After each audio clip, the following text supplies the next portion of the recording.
ಆಚಿ ಮಸಾಲ. ಎಂತ ಅಡಿಗೆಯ ರುಚಿಯಾಗೋ ರಹಸ್ಯವು 20 ರೂಪಾಯಿ. ನಟ ದರ್ಶನ್ಗೆ ಬಿಗ್ ಶಾಕ್ ಕೊಟ್ಟಿದೆ ಈಗ ಸೆಷನ್ಸ್ ಕೋರ್ಟ್. ಜೈಲಲ್ಲಿರೋ ದರ್ಶನ್ಗೆ ಮಾಫಿ ಸಂಕಷ್ಟ ಫಿಕ್ಸ್, ಕಟ್ಟಿಟ್ಟ ಬುತ್ತಿ. ಕೊಲೆ ಕೇಸ್ ಮಾಫಿ ಸಾಕ್ಷಿ ಆಕ್ಷೇಪಣೆಗಿಲ್ಲ ಅವಕಾಶ. ನಟ ದರ್ಶನ್ ಅವರಿಗೆ ಬಿಗ್ ಶಾಕ್ ಕೊಟ್ಟಿದೆ ಈಗ ಕೋರ್ಟ್.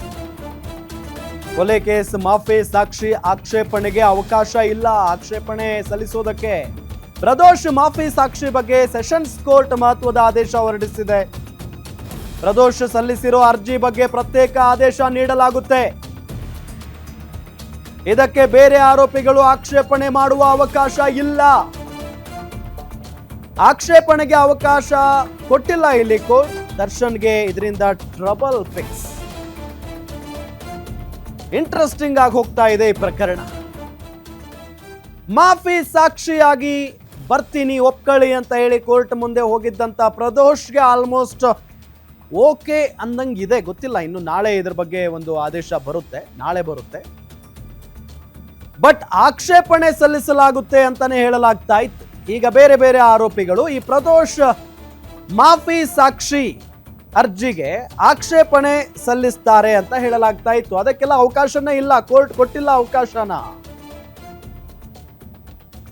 ಅಂದ್ರೆ ನಾಳೆ ಏನಾದ್ರೂ ಕೋರ್ಟ್ ತೀರ್ಪು ಮಾಫಿ ಸಾಕ್ಷಿಯನ್ನ ಪುರಸ್ಕರಿಸಿಬಿಟ್ರೆ ಅಲ್ಲಿಗೆ ದರ್ಶನ್ ಅಂಡ್ ಗ್ಯಾಂಗ್ಗೆ ದೊಡ್ಡ ಮಟ್ಟದ ಸಂಕಷ್ಟ. ಈಗಾಗಲೇ ಒಂದಿಷ್ಟು ವಿಚಾರಗಳ ಹೊರಗಡೆ ಬರ್ತಾ ಇದ್ದಾವೆ. ಅದು ಎಷ್ಟರ ಮಟ್ಟಿಗೆ ಸತ್ಯ ಸುಳ್ಳು ಗೊತ್ತಿಲ್ಲ. ನಾಳೆ ಎಲ್ಲವೂ ಕೂಡ ಹೊರಗಡೆ ಬರುತ್ತೆ. ಇದೇ ವಿಚಾರಕ್ಕೆ ಸಂಬಂಧಪಟ್ಟಂತೆ ಡೀಟೇಲ್ಸ್ ಕೊಡ್ತಾರೆ ನಮ್ಮ ಕ್ರೈಮ್ ಬ್ಯೂರೋ ಹೆಡ್ ಮಂಜುನಾಥ್ ಸಂಪರ್ಕದಲ್ಲಿದ್ದಾರೆ. ಮಂಜುನಾಥ್, ಏನೆಲ್ಲ ಆಯ್ತು ಇವತ್ತು ಈ ಪ್ರಕರಣಕ್ಕೆ ಸಂಬಂಧಪಟ್ಟಂತೆ ಡೀಟೇಲ್ಸ್ ಕೊಡ್ತಾ ಹೋಗೋದಾದ್ರೆ?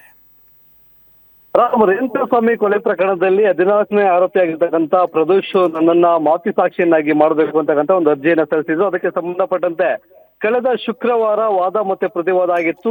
ಆ ಸಂದರ್ಭದಲ್ಲಿ ಎಸ್ಪಿಪಿ ಪ್ರಸನ್ನ ಕುಮಾರ್ ಅವರು ಏನು ಈಗ ಇರ್ತಕ್ಕಂಥ ಸಾಕ್ಷಿಗಳ ಪೈಕಿ ಈಗ ಒಬ್ಬ ಆರೋಪಿಯು ಸಹ ನಮ್ಗೆ ಏನು ಅಪ್ರೂವರ್ ಆದ್ರೆ ತುಂಬಾ ಪ್ರಬಲವಾದಂತ ಸಾಕ್ಷಿ ಸಿಕ್ಕಾಗುತ್ತೆ, ನಾವು ತನ್ನ ಮಾಫಿ ಸಾಕ್ಷಿಯನ್ನಾಗಿ ಮಾಡೋದ್ರಲ್ಲಿ ನಮ್ಮದು ಯಾವುದೇ ರೀತಿಯಾದಂತ ಅಭ್ಯಂತರ ಇಲ್ಲ ಅಂತಕ್ಕಂಥ ಒಂದು ಸ್ಪಷ್ಟನೆಯನ್ನ ಮೆಮೋವನ್ನ ಕೋರ್ಟ್ಗೆ ಸಲ್ಲಿಸಿದ್ರು. ಆ ಸಂದರ್ಭದಲ್ಲಿ ಆರೋಪಿಗಳ ಪರ ವಕೀಲರಾದಂತ ಅಜ್ಮತ್ ಪಾಷಾ ಇರ್ಬೋದು, ಜೊತೆಗೆ ರಂಗನಾಥ್ ರೆಡ್ಡಿ ಇತರೆ ಆರೋಪಿಗಳ ಪರ ವಕೀಲರು ಸಹ ಒಂದು ಆಕ್ಷೇಪವನ್ನು ವ್ಯಕ್ತಪಡಿಸಿದ್ರು. ಇಲ್ಲಿ ಮಾಫಿ ಸಾಕ್ಷಿಯನ್ನಾಗಿ ಯಾರು ಬೇಕಾದ್ರೂ ಒಂದು ಅರ್ಜಿಯನ್ನ ಹಾಕ್ಬಹುದು, ಆದ್ರೆ ಆ ಮಾಫಿ ಸಾಕ್ಷಿಗೆ ಅರ್ಜಿ ಹಾಕಿರ್ತಕ್ಕಂಥ ಸಂಬಂಧಪಟ್ಟ ಹಾಗೆ ಯಾರು ಸಹ ಆಕ್ಷೇಪ ಹಾಕೋದು ಸೂಕ್ತ ಅಲ್ಲ ಒಂದು ಆದೇಶವನ್ನ ಇವತ್ತು ನಡೆದಂತ ಕೋರ್ಟ್ ಕಲಾಪದ ಮಧ್ಯದಲ್ಲಿ ನ್ಯಾಯಾಧೀಶರು ಒಂದು ಆದೇಶವನ್ನು ಹೊರಡಿಸಿದ್ದಾರೆ.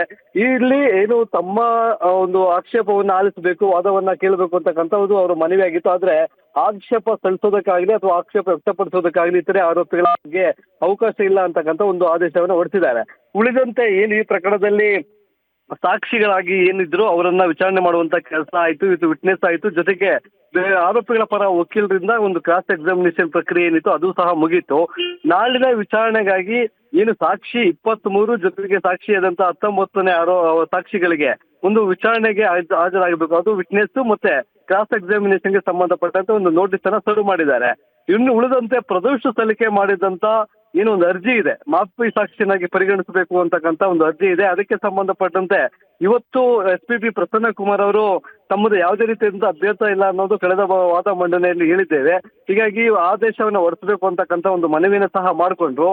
ಆದ್ರೆ ಮಧ್ಯಪ್ರವೇಶ ಮಾಡಿದಂತ ನ್ಯಾಯಾಧೀಶರು ಆ ಒಂದು ಪ್ರಕರಣಕ್ಕೆ ಸಂಬಂಧಪಟ್ಟಂತೆ ಅರ್ಜಿಗೆ ಸಂಬಂಧಪಟ್ಟಂತೆ ಒಂದಷ್ಟು ಗೊಂದಲಗಳಿವೆ. ಹಾಗಾಗಿ ಮತ್ತೊಮ್ಮೆ ಏನು ಒಂದು ವಾದವನ್ನ ಮಂಡಿಸುವುದಕ್ಕೆ ಸೂಚನೆಯನ್ನ ಕೊಟ್ಟು, ಹಾಗಾಗಿ ನಾಳೆ ಬೆಳಗ್ಗೆ ಕೋರ್ಟ್ ಕಲಾಪ ಆರಂಭ ಆಗ್ತಾ ಇದೆ ಅಂತ 11-11:30 ಸುಮಾರಿಗೆ ಮತ್ತೆ ಈ ಪ್ರದೋಷ್ ಸಲ್ಲಿಕೆ ಮಾಡಿರ್ತಕ್ಕಂಥ ಅರ್ಜಿಗೆ ಸಂಬಂಧಪಟ್ಟಂತೆ ಎಸ್ಪಿಪಿ ಅವರು ವಾದವನ್ನ ಮಂಡಿಸಲಿದ್ದಾರೆ. ಆ ಸಂದರ್ಭದಲ್ಲಿ ಬೇರೆ ಏನಾದ್ರು ಆಕ್ಷೇಪಗಳಿದ್ದಂತ ಸಂದರ್ಭದಲ್ಲಿ ವ್ಯಕ್ತಪಡಿಸಬಹುದು ಅಂತಕ್ಕಂಥದ್ದು ಇತರೆ ಆರೋಪಿಗಳಿಗೆ ಕೊಟ್ಟಿರ್ತಕ್ಕಂಥ ಸೂಚನೆ.